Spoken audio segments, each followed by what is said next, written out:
Phone அடிச்சு இடையில plan மாறுமா என்னன்ட்டு தெரியல. இங்கே பாருங்க, நம்ம ரூமில் திருட்டு வாங்கி படுத்து கிடக்குறான். ராஸ்கோல் ஃபலாஃபல் சாண்ட்விச் வாங்கியாச்சு. வெளியே வர வேணான்ட்டாங்க எல்லாருமே. சவுதி எனக்கு பஸ் மேலே ஏற தெரியாது, நான் பஸ்ஸில் போனதே கிடையாது. கரன்னு சவுண்டு கேட்குது. அப்படியே ஆப்போசிட்டு அந்த பக்கம் லூசு பையன். கெட்டா இருந்தாலும் பேசக்கூடாதுரா. மனுஷன் சாப்பிடுவானா? நீ எச்சி தப்பி செஞ்சா எல்லாம் அப்படிதான் இருக்குவா.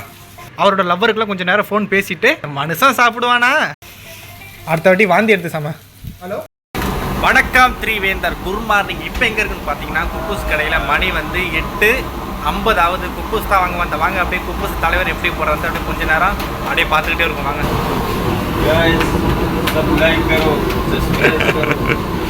ஜல்தி ஜல்தி ஜல்தி கரோ.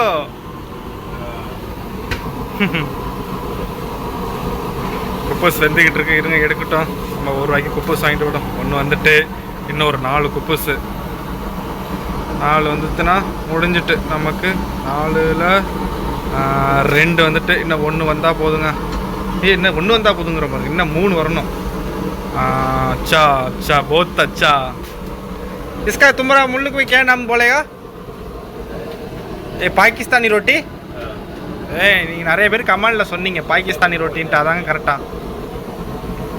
ஓகே வாங்க இருங்க, குப்பூஸ் வாங்கிட்டு அப்படியே டீ கடைக்கு போய்ட்டு கண்டினியூ பண்ணுறேங்க. இப்போ என்ன பண்ண போகிறோம், ஒரு டீயை குடிச்சிட்டு வீட்டுக்கு போயிட்டு வண்டி மட்டும் லைட்டாக பெரிய காரை புது காரை மட்டும் தொடச்சி விட்டுருவோம். இன்றைக்கி வந்து நமக்கு டியூட்டி எப்படி இருக்குன்னு பார்த்தீங்கன்னா, நேற்று சாயந்தரமாக போயிட்டு ஒரு கிஃப்ட் வாங்கிட்டு வந்தோம் பார்த்தீங்களா, அது வந்து சின்ன பொண்ணுக்குங்க. அந்த சின்ன பொண்ணு ஸ்கூலில் வந்து ஏதோ ஃபங்க்ஷன் போயிருக்கு. இன்றைக்கி மேடம் வந்து ஒரு 11 மணிக்கு இல்லை 11:30 மணிக்கெலாம் எடுத்துக்க சொல்லிட்டாங்க. அதனால் இன்றைக்கி ஒரு சீக்கிரமாக போயிட்டு ஹவுஸ் மட்டும் அழைச்சிக்கிட்டு அந்த பொண்ணை அழைச்சிட்டு நேராக வீட்டில் கொண்டு வந்து விட்டுரும். அப்புறம் வந்து என்ன பண்ணணும் பார்த்தீங்கன்னா, மேடத்தோட ஸ்கூலுக்கு கரெக்டாக 1 மணிக்கு போயிட்டு அப்புறம் அவன் மேடத்தையும் அந்த பொண்ணையும் அழைச்சிக்கிட்டு அப்புறம் பையனோட பொண்ணோட ஸ்கூலுக்கு போகிற மாதிரி தான் இன்றைக்கி மேடம் பிளான் போட்டு நம்மக்கிட்ட கொடுத்துருக்காங்க. பட்டு ஃபோன் அடித்து இடையில பிளான் மாறுமா என்னன்ட்டு தெரியல. பார்க்கும் என்ன பண்ணுறதுன்ட்டு அப்படியே கண்டினியூ பண்ணுறாங்க. யாரா நீ? இங்கே பாருங்க, நம்ம ரூமில் திருட்டு வாங்கி படுத்து கிடக்குறான். ஐயோ ஆடுறாமா? ஏய் திருட்டு இல்லையே, அரவி வீட்டில் எப்போ திருட்டு படுத்து கிடக்கா? பாப்போம். யார் ரூமில் வந்து படுத்து கிடக்குறான்? எப்படி வந்தாலும் என் ரூமில் வந்து படுத்து கிடக்குறான். ஸ்கூல் ட்ரிப்பு போயிட்டு வந்திருக்கேன், ரூமுக்கு வர படுத்து கிடக்குறான். படவா ராஸ்கோல். இப்போ எங்கே போகிறோன்னு பார்த்தீங்கன்னா டீ கடைக்கு தான் டீ குடிக்க போகிறோம். வாங்க போயிட்டு டீயை குடிச்சிட்டு அப்படியே வரும். காலையிலேருந்து சாப்பிட்டு நீ எட்ராப்படா எட்ரா எங்கே இருக்குன்னு பார்த்தீங்கன்னா நம்ம வீட்டுக்கு பக்கத்தில் உள்ள சாண்ட்விச் கடைக்கு தான் வந்திருக்கோம். சரி ஆளுக்கு ஒரு சாண்ட்விச் சாப்பிட்லான்ட்டு ஃபிலாஃபெல் சாண்ட்விச் வாங்கியிருக்கோம். பாப்பா என்ன நடக்குதுன்ட்டு. இவன் நம்ம ரூமில் வந்து எப்படி எனக்கே தெரியாமல் வந்து ரூமில் படுத்து கிடக்கிறான். எப்படி வந்தான்னு எனக்கு என்னன்னு தெரியல. பாப்பா அதை விசாரிப்பான். அப்புறமா இருங்க சாண்ட்விச் வாங்கிட்டு அப்படியே கண்டினியூ பண்ணுறேன். அவன் அழகா அழகான இன்னைக்கு கொண்டு வருங்க. இன்றைக்கி லீவு எடுத்துகிட்டு போகலான்ட்டு இருக்கும். பாப்பா என்ன நடக்குன்ட்டு ஹவுஸ்மேட் அழைச்சிக்கிட்டு பெரிய பொண்ணு அழைச்சிக்கிட்டு, பெரிய பொண்ணு நீங்கள் ஸ்கூலுக்கு போகலங்க, கார்டன்லாம் க்ளீன் பண்ணிவிட்டு திரும்பி டீ குடிக்க வண்டி எடுத்துகிட்டு வந்தேன். அப்போ தான் பெரிய பொண்ணு வந்து தலபாத்தில் சாண்ட்விச் வாங்கி சாப்பிட்டுக்கிட்டு இது வாங்கிட்டு போணுச்சு. அப்போ தான் பார்த்தா பெரிய பொண்ணு இன்றைக்கி ஸ்கூலுக்கு போகலான்ட்டு. எப்போதும் வந்து ஓனர் நம்ம எல்லாம் சேர்ந்து தப்போம். பட் இன்றைக்கி மேடம் பசங்க மேடம் நாங்கள் வந்து முன்னாடி போயிட்டோம். அரவி வந்து லேட்டாக போனதுனால யார் ஸ்கூல் போனாங்கன்னு தெரியல. திரும்பி வந்து இப்போ நம்ம 12:45 வீட்டிலேருந்து கிளம்பி மேடத்தோட ஸ்கூலுக்கு 1 மணிக்கு போயிட்டு அப்புறம் என்ன நடக்குதுன்ட்டு கண்டினியூ பண்ணோம். இப்போ வந்து சாண்ட்விச் சொல்லியிருக்கோம், ஃபலாஃபல் சாண்ட்விச் 2 சொல்லியிருக்கேன். சரி மாங்காடி டேஸ்ட்டு பார்ப்போமா? பைசா கொடுக்கலாம். நல்லாயிருக்கு. நீ காலை சாப்பாடு வந்துச்சு, முட்டை குப்பூஸ் வந்துச்சு, சாப்பிடல அங்கே தான் இருக்குது. இது சாப்பிட்டுட்டு 1 மணிக்கு மேடத்தோட ஸ்கூலுக்கு போகும்போது கண்டினியூ பண்ணுறாங்க. மணி வந்து இப்போ என்ன ஆகுதுன்னு பார்த்தீங்கன்னா, மணி கரெக்டாக 2 மணி ஆகுதுங்க. மேடத்தை ஒரு பொண்ணை அழைச்சிக்கிட்டு அப்புறம் நீங்கள் பையன் ஸ்கூலுக்கு போனால் அப்புறம் அவனோட ஸ்கூலுக்கு போயிட்டு 3 பேரையும் அழைச்சி கொண்டு வந்து வீட்டில் விட்டுட்டா. இப்போ எங்கே இருக்குன்னு கேட்டிங்கன்னா, மேடம் வந்து லட்டூஸ் வாங்கிட்டு சொன்னாங்க. அப்புறம் ஒரு லட்டூஸ் வாங்கிக்கிட்டு அப்புறம் சார்ஜர் வாங்க சொன்னாங்க. இந்த வருங்க சார்ஜர் வாங்க சொன்னாங்க. இது வந்து பார்த்தீங்கன்னா 1 ரூபாய்க்கு 4 சார்ஜர் தருவாங்க. இப்போ வந்து 4 ரூபாய், இது 4 ரூபாய்ங்க, 1 ரூபாய்க்கு 4 வாங்கியிருக்கேன். வாங்க இது கொண்டு மேடத்தில் கொண்டு வீட்டில் கொண்டு கொடுத்துட்டு கிச்சன்லேருந்து சாப்பாடு மத்தியான சாப்பாடு எடுத்து வந்துட்டு சாப்பிடும் போது கண்டினியூ பண்ணுறாங்க. வச்சுட்டேன் பாருங்க, காலையில் எடுத்துகிட்டு வந்த சாப்பாடுன்னு அங்கேயே இருக்குது. இது இப்போ மத்தியானம் எடுத்து வந்த சாப்பாடு. அது காலையில் சேட்டாட்டை கொடுக்குன்னு நினச்சேன். சரி மறந்து போயிட்டேன், பார்த்துப்போ என்ன நடக்குதுன்ட்டு. சரி இந்த இன்றைக்கி என்ன சாப்பாடுன்னு பார்த்தீங்கன்னா, இந்த சாப்பாடு பேர் தெரிலங்க. நூடுல்ஸ் அப்புறம் ஏதோ கறி மாதிரி இருக்குது. ஓகே அப்படியே சாப்பிட்டுட்டு அப்படியே இதை சாப்பிட்டுட்டு இன்றைக்கி வந்து எப்படி நீங்கள் பையன் ஸ்கூல் போக மாட்டேன் ஏன்னு கேட்டிங்கன்னா, இன்றைக்கி வந்து வேலைக்கிழமை, நீங்கள் வந்து வெள்ளிக்கிழமை வீடியோ பார்ப்பீங்க. அதனால் வந்து அவனுக்கு இன்னமும் சனிக்கிழமை தான் இன்னும் ஸ்பெஷல் கிளாஸ் இருக்குன்னு நினைக்கிறேன். இன்றைக்கி இன்னமும் இருக்காது. மேக்ஸிமம் இன்றைக்கி எல்லோரும் சவுதி போனாலும் சாயந்தரமாக போவாங்க. நம்ம இன்றைக்கி சாயந்தரமாக அண்ணனோட ரூமுக்கு போகலான்ட்டு ஒரு பிளானில் இருக்கேன். பாப்பா என்ன நடக்குதுன்ட்டு அப்படியே சாப்பிட்டுட்டு ரெஸ்ட்டை போடும். சாயந்தரம் என்ன நடக்குன்ட்டு அப்படியே நான் கண்டினியூ பண்ணுறேங்க. வெளியில் வர வேணான்ட்டாங்க. இப்போதைக்கு நம்மளால வெளில போக முடியாது. அதனால் ரூம்லேயே வந்து ஒரு கட்டை சாய் போட்டு குடிச்சிருக்கேன். இப்போ குளிர் காலம் ஸ்டார்ட் ஆகிட்டுன்னு வச்சிங்களேன். இதுமாரி மேடமும் பெரிய பொண்ணும் வெளியே இருந்தாலும் நம்மளால் போக முடியாது. ஏன்னா நமக்கு வந்து பார்த்திங்கன்னா அவுட்டரில் கிடையாது ரூமு, உள்ளுக்குள்ளே இருக்கிறதுனால அது வழியாக தான் போயிட்டு வரணும். அப்படிங்கும்போது இப்போ குளிர் டைம்னா நம்மளால இஷ்டத்துக்கு இதுக்கப்புறம் போயிட்டு வர முடியும். பட் அதுக்காக போகாமல் இருப்பான்னு கேட்டிங்கன்னா கண்டிப்பாக அப்படிலாம் கிடையாது. இப்போ போய் ஆகணும், அர்ஜென்ட்டாக நம்ம போய் தான் ஆகணும் அப்படின்னா யார் நிற்கிறாங்களோ அவங்க பேரை கூப்பிட்டுக்கிட்டே போனோன்னு வச்சிங்களேன். அவங்க உள்ளே போயிடுவாங்க. அப்புறம் நான் திரும்பி வெளில போயிடுவேன். திரும்பி உள்ளே வர மாதிரி இருந்தால் திரும்பி கூப்பிட்டுட்டு கிடப்பேன். திரும்பி உள்ளே போயிடுவாங்க. இப்போ வருவோம். பட் இப்போதைக்கு பார்த்துக்கலாம். இப்போதைக்கு டீ தானே குடிக்க போகிறேன்ட்டு ஒரு ரூமில் வந்து ஒரு கட்டன் சாய் மட்டும் போட்டு குடிச்சிருக்கேங்க. பார்ப்போம் என்ன நடக்குதுன்ட்டு. வண்டியை எடுத்து வெளில நிப்பாட்டிட்டேன். எல்லோரும் வந்து இப்போ சவுதி போகிறாங்க. யார் ஓனரு, மேடம், பசங்க எல்லாருமே சவுதி போகிறாங்க. எப்படி போயிட்டு அவங்க வரது ஒரு 11 மணிக்கெலாம் வந்துடுவாங்க. கிட்ட தாங்க போவாங்க. மிஞ்சி போனால் ஒரு அப் அண்ட் டவுனே ஒரு 65 to 70 கிலோமீட்டரில் தான் என்னமோ ஊர் சொன்னார். பட் ஆனால் எனக்கு புரியல. அடிக்கடி இதேமாரி வேலைக்கிழமை நைட்டு போவாங்க. அதேமாதிரி இன்றைக்கி போகிறாங்க. இப்போ அவங்கள அனுப்பி விட்டுட்டு திரும்பி நான் இப்போ அன்னூர்முக்கு போகலான்ட்டு ஒரு ஐடியாவில் இருக்கேன். போகும்போது அப்படியே கண்டினியூ பண்ணுறேங்க. இப்போ மணி வந்து என்னன்னு பார்த்தீங்கன்னா 6:32 ஆகுது. இப்போ எங்கே போகிறேன்னு கேட்டிங்கன்னா வண்டி எடுத்து வெளில நிப்பாட்டிட்டேன். அவங்க இப்போதைக்கு போகிற மாதிரி தெரியல. அவங்க போட்டோம். அதுமாதிரி பார்த்தீங்கன்னா இப்போ எங்கே போகிறேன்னு கேட்டிங்கன்னா அண்ணனோட ரூமுக்கு தான் போகிறேன். எதில் போகிறேன்னு கேட்டிங்கன்னா சேட்டாவோடன்னு கேட்டிங்கன்னா சேட்டா கொண்டு பஸ் ஸ்டாண்டில் கொண்டு விட்டு வர சொன்னேன். அவர் லேட்டானா கொண்டு அண்ணன் ரூம்லேருந்து விட்டுறான்னாரு. நான் எதுக்கு நம்ம வண்டி எடுக்கலன்னு பார்த்தீங்கன்னா நான் போயிட்டு கண்டிப்பாக எனக்கு தெரிஞ்சு நைட்டு வரமாட்டேன், காலைல தான் வருவேன். அதனால் இப்போ நம்ம நைட்டு வண்டி எடுத்துகிட்டு போகணும்னு வச்சிக்கலாம். அவங்க ஒரு 11 மணி 12 மணிக்கு வந்தாங்கன்னா அப்புறம் வண்டியை காணுன்ட்டு அப்புறம் ஃபோன் அடிப்பாங்க நமக்கு. அப்புறம் அதுக்காக நம்ம அவங்க வரத்துக்கு முன்னாடியே இல்லை ஒரு 11 மணி 11:30 மணிக்குலாம் நம்ம இதுக்காக வண்டிக்காக வேகமாக வர மாதிரி இருக்கும். இப்போ நம்ம வண்டி எடுத்துகிட்டு போகலைன்னா நம்ம இஷ்டத்துக்கு எப்போ வேணாலும் வரலாம். காலையில் திரும்பி எனக்கு ஒரு 11 மணிக்கு தான் வேலை. அதனால் நம்ம இஷ்டத்துக்கு வந்துக்கலாம். அதனால தான் வண்டி வேணான்ட்டு இப்போ பஸ்ஸில் போகிறேன். நம்மளால வந்து ஒன்றும் சொல்ல மாட்டார், வண்டிக்கு ஒன்றும் சொல்ல மாட்டார். பட் நான் போயிட்டு பொறுமையாக வரணுங்கிறதுக்கு தான் வண்டி இல்லாமல் இப்போ பஸ்ஸில் போகிறேன். வாங்க பஸ்ஸில் அப்படியே ஏறிட்டு அண்ணனோட ரூமுக்கு போயிட்டு அப்படியே கண்டினியூ பண்ணுறாங்க. வாங்க சரி வந்தார். இப்போ எங்கே இருக்குன்னு பார்த்தீங்கன்னா சேட்டாவோட வண்டியை கொண்டு வந்து பெட்ரோல் பங்க்கிட்ட பார்க்கிங் பண்ணிட்டா. இப்போ இவர் எங்கே வராருன்னு கேட்டிங்கன்னா எனக்கு பஸ்ஸு மேலே ஏற தெரியாது. நான் பஸ்ஸில் போனதே கிடையாது. ஒரே ஒரு நட தான் பஹ்ரைன் வந்து இத்தனை வருஷத்தில் ஒரே ஒரு நட தான் பஹ்ரைனில் பஸ்ஸில்னு போயிருக்கேன். அதனால தான் பஸ்ஸு மட்டும் ஏற்றி விட்டு போயிட்டு சேட்டான்னு சொல்லி ஏற்ற சொல்லியிருக்கேன். ஏன்னா அவர் வெள்ளிக்கிழமை பஸ்ஸில் தான் போகல. வாங்க அவர் பஸ்ஸில் ஏற்றி விட்டுட்டு பஸ்ஸில் போகும்போது கண்டினியூ பண்ணுறேங்க. பெட்ரோல் போட வருவோம் பார்த்தீங்களாங்க, அந்த பெட்ரோல் பங்க்கு ஆப்போசிட் தாங்க பஸ் ஸ்டாண்டு. அந்த பஸ் ஸ்டாண்ட் தாங்க. நாளை பஸ் ஸ்டாண்டுக்கு வந்தாச்சு. அது கூட பார்த்தீங்கன்னா நமக்கு வந்து சேட்டா இது கொடுத்தாருங்க. அது பேர் என்னென்னா பஸ்ஸுக்கு போகிற கார்டு. இப்போ நான் போனோன்னா கையில் காசு கொடுத்து போனோம்.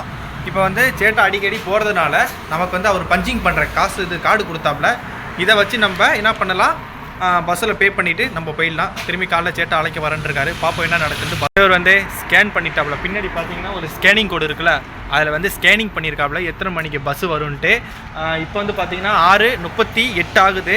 6:44க்கெலாம் பஸ்ஸு வந்துடும்னு சொல்லியிருக்காரு தலைவர். பார்ப்போம். பஸ்ஸில் ஏறிட்டு கண்டினியூ பண்ணுறேங்க. இங்கே வந்து பார்த்தீங்கன்னா நீங்கள் எந்த பஸ் ஏறி எங்கே போய் போது பஹ்ரைனில் நீங்கள் எங்கே போனாலும் சரி வெறும் 3 ரூபா தான். 3 ரூபா வெறும் டிக்கெட்டு 3 ரூபா தான். நீங்கள் ஏறி 1 கிலோமீட்டரில் போய் இறங்கினாலும் 3 ரூபா தான். இல்லை ஏறி 10-15 கிலோமீட்டரில் போய் நீங்கள் இறங்கினாலும் அதே 3 ரூபா தான். சார் இப்போ என்ன பிரச்சனைன்னு கேட்டிங்கன்னா பஸ்ஸில் வந்து ஸ்கேன் பண்ணப்போ 6:44க்கெலாம் பஸ் இங்கே வந்துடும்னு போட்டுச்சு. பட் இப்போ நான் ஸ்கேன் பண்ணி பார்த்தா 7:15 தானே, 7:14க்கு தான் நம்ம பஸ் வரும்னு போட்டிருக்கு. எதுக்கு இந்த லைனை விட்டு கரெக்டாக காட்டிக்கிட்டு இருந்துச்சு. இப்போ நம்ம தப்பாக காட்டுதா என்னன்னு ஒன்றுமே புரியல. பார்ப்போம் என்ன நடக்குதுன்ட்டு. இன்றைக்கி போகிற வழி தான். பட்டு இப்போ நான் வண்டி எடுத்துகிட்டு போய்டுவாங்க. வண்டியில் எனக்கு பிரச்சனை கிடையாது. பட் ஆனால் 10-11 மணிக்கெலாம் வரணும் திருப்பி வண்டி. இப்போ நம்ம ஓனர் வந்து ஒரு 11 மணி 12 மணிக்கு வராருன்னு வச்சிங்க. அப்போ அந்த டயத்தில் வண்டி இல்லைன்னா ஃபோன் அடிப்பார். எங்கே வண்டி நான் எங்கே இருக்கு நீனு வண்டியை கேட்க மாட்டார். பட் எங்கே இருக்குன்னு வழியா வீட்டுக்குன்னு கேட்பார். நம்ம அதுக்காக வேகமாக ஓடியாரணும். இப்போ நம்ம வண்டி எடுத்துகிட்டு போகலைன்னா இப்போ நான் போயிட்டு எப்போதும் மாதிரி சீக்கிரமாக வந்துட்டேன்னா நான் வண்டியில் எடுத்துகிட்டு போய் இப்போ நான் வந்ததில் ஓனருக்கு தான் தெரியாமல் கிடையாது, எல்லாருக்கும் தெரியும். அவர் எப்போ போகிறேன்னு கேட்டார். நான் போவேன். ஆனால் நான் வண்டி வேணாம், நான் ஃப்ரெண்டு கூட போகிறேன் அப்படின்னு சொல்லிட்டேன். அவரோட கேட்டார் ஏன் வண்டி வேணாமான்னு கேட்டார். இல்லை வண்டி வேணாம், நான் ஃப்ரெண்டு கூட போகிறேன்ட்டேன். இப்போ என்ன எடுத்துகிட்டு போகிறோம் அதில் எதுவுமே சொல்ல மாட்டார். பார்த்துப்போம். இப்போதைக்கு பஸ் வரட்டுங்க, கண்டினியூ பண்ணுறேன். நம்ம சேட்டாவை வந்து போக சொல்லிட்டேன். ஏன்னா 7:15 தான் வண்டி வரும். நீயா நிற்கிற அப்படி பஸ்ஸு அந்த டயத்துக்கு வரலைன்னா ஃபோன் அடிக்க சொல்லியிருக்காரு. கொண்டு இப்போயே விடுறதுன்னு சொன்னார். இல்லை நான் பஸ்லேயே போய்க்கிறேன்னு சொன்னால் திரும்பி அடுத்த பஸ்ஸு வரலைன்னா கூப்பிட்றேன் வந்து விட்டுட்டு போனா சரி விட்டுட்டு போகிறேன்னு சொல்லியிருக்காரு. பார்ப்போம் பஸ்ஸு வரட்டுங்க என்னென்னு கண்டினியூ பண்ணுறேன்.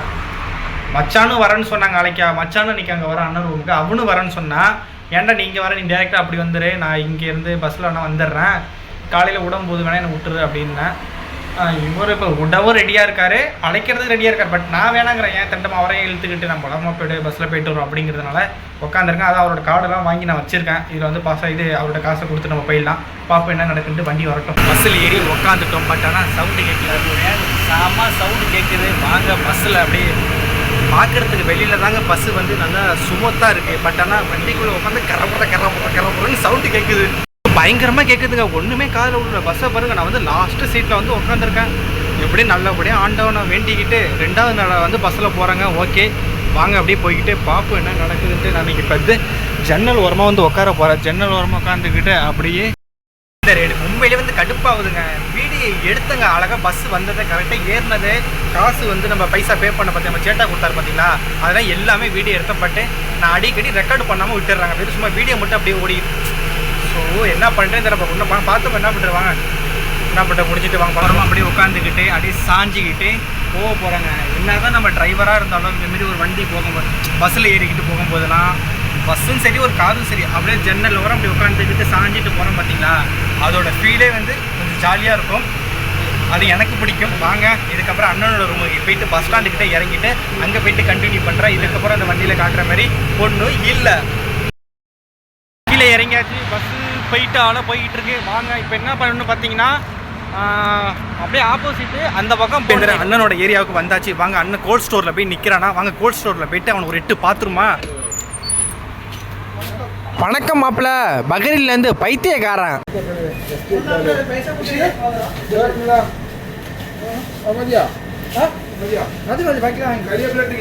கருவேப்பிலை நீ கொடுக்காது எனக்கு அறிவு.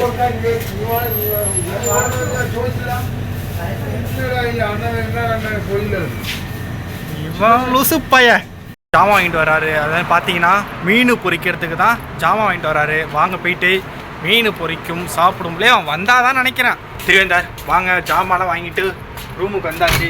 என்ன பண்ணுறான்ட்டு ஆபம். என்னடா பண்ணுறா? மீன் பொரிக்க போறியா? என்னத்துக்கு? மீனுக்கு எதுக்கு பூண்டு? கெட்டா இருந்தா பேசக்கூடாதுரா. திருவேந்தார் இருங்க, என்னமோ பண்ணிக்கிட்டு இருக்காரு தலைவர். இந்த பக்கம் பூண்டு, பச்சை மிளகா, அப்புறம் இது இருங்க. மீன் ரெடி ஆகட்டும். மீனுங்க கவரில் போட்டு அது வைக்கலாம். மீன் இருங்க. திருவேந்தர் இப்போ பார்த்தீங்கன்னா மசாலாம் அரைச்சி முடிச்சாச்சு. ஆனால் இந்த பாருங்கள், இவன் வேலைக்கு போனான் எத்தனை மணிக்கு? 8 மணிக்கு தான் வேலை முடியும். ஆனால் இப்போ மணி வந்து பார்த்தீங்கன்னா 8 மணிக்கு தான் வேலையே முடியும். ஆனால் மணி வந்து இப்போ 8.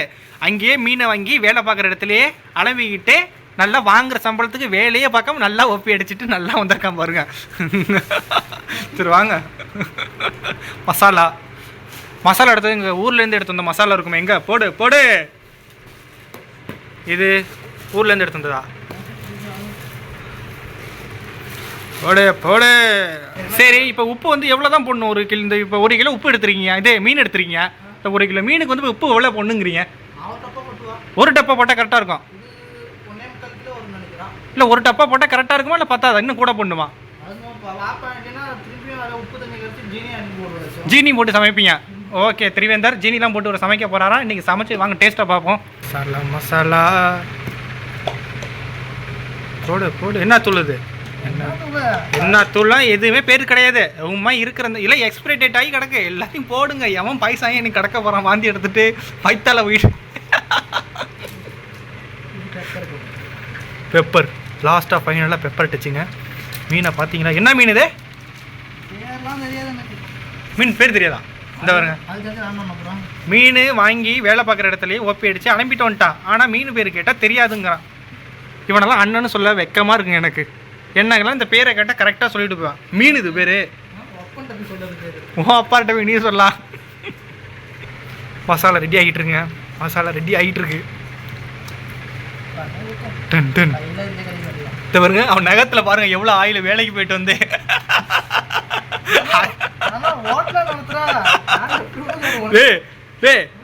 திருவேந்தர் இங்கே பாருங்களா, கையில் எவ்வளோ அந்த நகத்தில் அவ்வளோ ஆயில் இருக்குது. அது வந்து நக்குமா, அதுகளே போட்டு தடவுவான். 1 கிலோ உப்பு பத்தலையாப்பா? இன்னும் 1/2 கிலோ போட்டுக்க வேணாம். மசாலா. அடுத்த மீன் கலப்படம் கலப்பு. இது ஒன்று தான் பெரிய மீன் இருக்கா? இதோட பெரிய மீன் அது எண்ணெய் சீட்டில் வைக்க இடம் பார்த்தாது, அதனால பெரிய மீன்லாம் கட் பண்ண, சின்ன மீன் கட் பண்ணலாம். திருவேந்தர் மீன் பாருங்கள் எப்படி இருக்குது. உண்மையிலே மீன் பேர் தெரியாதா அது? இது எனக்கு தெரியாது, எனக்கும் தெரில இது என்ன மீன் பேருன்ட்டு. பார்த்து போய் என்னான்ட்டு இதை சாப்பிட்டா நல்லாயிருக்கும். மீன் ஊற வச்சுட்டு குளிச்சுட்டு வந்து போட்டு சாப்பிட வேண்டியதான். இப்போ பார்த்தீங்கன்னா மீனை வந்து ஃபுல்லாக ஊற வச்சுட்டு தலைவர் போயிட்டு குளிச்சுட்டு வருவார். குளிச்சுட்டு வந்துட்டு மேக்கப்லாம் போட்டுட்டு அவரோட லவ்வருக்குலாம் கொஞ்சம் நேரம் ஃபோன் பேசிட்டு வந்துட்டு அந்த அடுப்பில் பற்ற வச்சு எண்ணெய் ஊற்றி பொரிப்பார். அப்படி தானே சார்? அதுதான் பள்ளிக்கூடம் பார்க்கணும். கரண்ட் அடுப்பில் எவன் பற்ற வைப்பான்? அது கரண்ட் அடுப்பா? சரி, சுவிட்ச் ஆன் பண்ணிப்போம் திருவேந்தர், ஒன்றும் பிரச்சனை இல்லை. லே இங்கே பாருங்க திருவேந்தர், மீனை வந்து இங்கே இருங்க, கை வந்து இதுலேயே அலம்பிட்டு போகிறான். இது இது ஒன்று தான் பெரிய மீன் இருக்கா? மனுஷன் சாப்பிடுவானா? சி எல்லாத்தையும் திப்பிக்கலாம் பாருங்க. பேச்சுலர் சமையல் இப்படி தான், எச்சு துப்புறது, காரி துப்புறது, கையெல்லாம் அதுலேயே அலம்பிக்கிறது, இதுதான் வந்து பேச்சுலர் சமையல். ஆனால் சமைச்சு சாப்பிட்டோன்னு வச்சிங்கன்னா டேஸ்ட்டு அற்புதமாக இருக்கும். இருங்க தலைவன் போயிட்டு குளிச்சுட்டு வரட்டும். குளிச்சுட்டு வந்துட்டு திருவேந்தர் அவன் பட்டம் அடுப்பை பற்ற வச்சுட்டு போயிட்டான். இந்த பக்கம் மீன் வேறு இப்படி இருக்கான், அவன் குளிக்க போயிட்டான். எனக்கு வேறு பயமாக இருக்குது. வாங்க கொஞ்சமாக எண்ணெயை மட்டும் இப்போதைக்கு ஊற்றி விடுவோம். ஊற்றி விட்டுட்டு ஒரே ஒரு மீனை வேணால் போட்டுவிட்டு அவன் வரத்துக்கு முடியும் ஒன்று பொறிச்சு வேணால் திங்க முடியுமான்னு பார்ப்போம் என்ன நடக்குதுன்ட்டு. ஊற்றுறா நிறைய பேர் என்ன ஓகே, இந்த எண்ணெய் போகுதுன்னு நினைக்கிறேன். ஓகே, இதை அப்படியே ஊற்றிட்டு லைட்டாக இது பண்ணி விட்றான். இருங்க வரேன், இப்படி பண்ணி விட்ருவோம், அவ்வளோதான். ஓகே அப்படியே கொஞ்சம் நேரம் எண்ணெய் கொஞ்சம் காந்துட்டோம், இது சூடாகட்டும். சூடாகணுன்னே வந்தால் ஓகேமா, இந்த கிறுக்கு பையன் வந்தால் ஓகே, இல்லைன்னா இந்த மீனை வாங்க இதில் போட்டு பொரிச்சிடும். அப்படியே மச்சான் வரேன்னு சொன்னான் பார்த்தீங்களா, அவனுக்கு என்ன வேலை முடியலையாங்க, அவனுக்கு 9 மணிக்கு தான் வேலை முடியுமா, அதனால் இப்போதைக்கு வர முடியாதுன்னு சொல்லிட்டான். சரி பார்த்துக்கொண்டா, நாளைக்கு அவனை வர சொல்லியிருக்கேன். எங்கே நாளைக்கு வெள்ளிக்கிழமை நம்ம மேடத்தை கொண்டு அவங்க அம்மா வீட்டில் விடுவோம் பார்த்தீங்களா, போன வெள்ளிக்கிழமை வந்தானே, அதேமாதிரி வாடாங்க அப்படின்னு சொல்லியிருக்கேன். அவனை வந்து நாளைக்கு அப்புறம் மீட் பண்ணிப்போம். இப்போ தலைவர் குளிக்க போயிருக்காரு, எண்ணெய் காஞ்சிக்கிட்டு இருக்கு. நான் இப்போ ஒரு மீனை போட்டு ஃப்ரை பண்ணலான்ட்டு இருக்கேன். பாப்பா என்ன நடக்குதுன்ட்டு குளிச்சுட்டு வரட்டும். பாருங்க, மீன் நான் போட்டு திட்ட ஒரு அரை மணி நேரத்துக்கு மேலே ஆகிட்டு பாருங்க. இது கரண்ட் அடுப்பு ரொம்ப ஸ்லோவாக தான் இருக்கும். இந்த அடுப்பு வாங்கி திட்ட எத்தனை வருஷம் இருக்கும்? நான் இருந்தப்போ, நான் அரபி வீட்டுக்கு போனப்போ வாங்கினாங்க ஸ்டார்டிங்கில் திட்ட ஒரு 3 வருஷத்துக்கு. கரண்டி கழுவப்புரியா? ஏன் கழுவுற? அந்த பழக்கம் தான் இல்லையே உனக்கு. கருவேப்பிள்ளையே அடம்புலாங்க, கரண்டி அளவு என்ன பண்ண போற? நான் அந்த இது தானே யூஸ் பண்ணேன், அந்த பாரு அந்த கத்தி தான் யூஸ் பண்ணேன் மெயினுக்கு. கொஞ்சம் அங்கே பாரு முனையில் இது மசாலா இருக்கு பாரு. இந்த மசாலா கொஞ்சம் மேலே போடுங்க. கருப்பாமன் சரி போணுச்சா? ஐயோ என் ரூமுக்கு ஏன் வந்தேன்னு எனக்கு தெரில. திருவேந்தர் என்ன பண்ணுறதுனே தெரில எனக்கு. இப்போ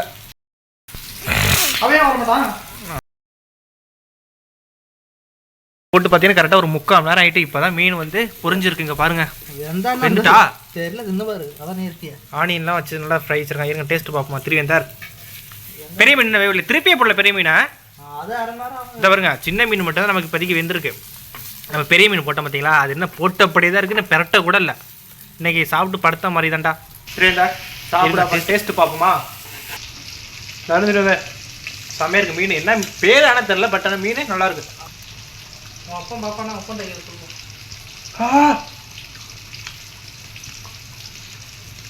செம்மையா இருக்கு. சூப்பர். என்னது இது? கருவேப்பிலை சூப்பராக இருக்கும். அது அலம்பாத கருவேப்பிலை. கிளம்பாதான் நல்லா இருக்கும். கழுவுனா சாப்பிட்டா போயிடலாம். கருவேப்பிலை திரும்ப இங்கே பாருங்க, சாப்பிட்ட மீன் செம்மையா இருக்கு. இதை தெரிஞ்சு பாரு மீன், இது இருந்து பாரு மீன் அந்த கருவேப்பிலை போடும். இதை தெரிஞ்சு பாரு எப்படி இருக்கு நீ சொல்லு. இருங்க இவன் டேஸ்ட் பார்க்கட்டும் தலைவன். நல்லா சாப்பிட்றா. எப்படி இருக்கு? உப்பு நிறைய போடணும், உப்பே இல்லை. உப்பு இல்லையா? திருவேந்தர் மீன் செம்மையாக இருக்குது. இந்த நல்லா சாப்பிட்டா இருக்குது. அப்படியே வருங்க, செம்ம டாஸ்ட் நல்லா இருக்குது. அவ்வளோதான், ஒரு மீன் நானே காலி பண்ணிட்டேன். இந்த அது எதனால நல்லா இருக்குன்னா நான் எச்சு பண்ண நல்லா இருக்கா? செம்மையாக இருக்கு. நான் அதை எச்சு பண்ண நான் இருக்கா மசாலா போடுறப்போ அதெல்லாம் நல்லா இருக்கும். பல்லு வளர்க்க காலை வளர்க்கல என்னைக்கு வளர்க்க இன்னைக்கு வளர்க்க. திருவேந்தர் மீன் வந்து செம்மையாக இருக்குங்க பாருங்க. நான் தின்னு போட்ட எலும்பு நக்கிட்டு கிடக்குறான். ஆனால் எனக்கு தெரிஞ்சு இஞ்சி பூண்டுலாம் போட்டான் பார்த்தீங்களா, அது தாங்க செம்மையாக அல்டிமேட்டாக நல்லா இருக்குது. இஞ்சி, அப்புறம் இஞ்சி பூண்டு வேற, பச்சை மிளகா. பச்சை மிளகா தங்கச்சி யாருன்னு தெரியுங்க. பச்சை மிளகா தங்கச்சி யாருன்னு தெரியலையா? அது யாருமே தெரிய வேண்டாம். அண்ணன் பாருங்க, இன்னும் கொஞ்சம் மீன் அங்கே இருக்கு. இன்னும் ஃபஸ்ட்டு போட்ட மீன் இன்னும் நமக்கு புரியல. நான் அதுக்குள்ளே சின்ன மீன் ஒன்று எடுத்து டேஸ்ட்டு சாப்பிட்டுட்டேன். வாங்க என்ன தான் நடக்குன்ட்டு கண்டினியூ பண்ணுறேன். அப்புறம் அந்த மீன் எல்லாமே நமக்கு தான். ஆனால் நம்ம வீட்டில் சமைச்சாங்கன்னா மீன் திங்கன்னு ஆசையாக இருக்கும். ஆனால் நிறைய பேர் இருக்கிறதுனால ஆளுக்கு ஒரு மீன் 2 மீன் அப்படி தான் வைப்பாங்க. இப்போ வந்து நம்ம இருக்கிறதுனால நிறைய மீன் வாங்கி வயிறு முட்டை நீ சாப்பிட போகிறோம். அதோட பார்த்தீங்கன்னா நமக்கு கடை சாப்பாடு வந்துட்டு அதோட சேர்த்து இன்னைக்கு எல்லாத்தையும் வச்சு ஆனியெல்லாம் கட் பண்ணிட்டு நாக் அவுட் பண்ண போகிறோம். இன்றைக்கி டேஸ்ட் நீ பாரு எப்படி இருக்குன்ட்டு. டே ஐயோ சாப்பிடு நல்லா இரு. நாளைக்கு வச்சுக்க முடியா சாப்பிட்றா டேஸ்ட் பண்ணுறா லைட்டா. சூடாக சாப்பிட்டா நல்லா இருக்கும். இங்கே வரும் எப்படி ஆவி வருது பார்த்தீங்களா கால ஓலி நகத்தில் அழுக்கு அப்படியே இருக்கா. அது அப்படி தான் இருக்கு தெரியுமே. எப்படி இருக்கு? நான் செஞ்சு எச்சு திருப்பி செஞ்சேன் நல்லா இருக்கு. நீ எச்சு திருப்பி செஞ்சால் எல்லாம் அப்படி தான் இருங்க. வா அடுத்த வாட்டி வாந்தி எடுத்து சாம. மணி இப்போ வந்து பார்த்தீங்கன்னா 9:30 ஆகிட்டு. மீன் இன்னும் புரிஞ்சுக்கிட்டு தான் இருக்குது. அப்புறம் வாங்கிட்டு வந்த சாப்பாடு இருக்குது, அண்ணன் வாங்கிட்டு வந்த சாப்பாடு அது. அப்புறம் இந்த ஆனியனு மீன் பொரிச்சு அதெல்லாம் வச்சு இன்றைக்கி நைட்டு சாப்பாடை சாப்பிட்டுட்டு இங்கே தான் படுத்து தூங்க போகிறேன். காலையில் திரும்பி நான் வீட்டுக்கு போவேன். காலையில் எப்படி போகிறேன்ட்டு காலையில் பார்ப்போம். இன்றைக்கி வேலை அவ்வளோதாங்க முடிஞ்சுட்டு நாளைக்கு சந்திப்பாங்க.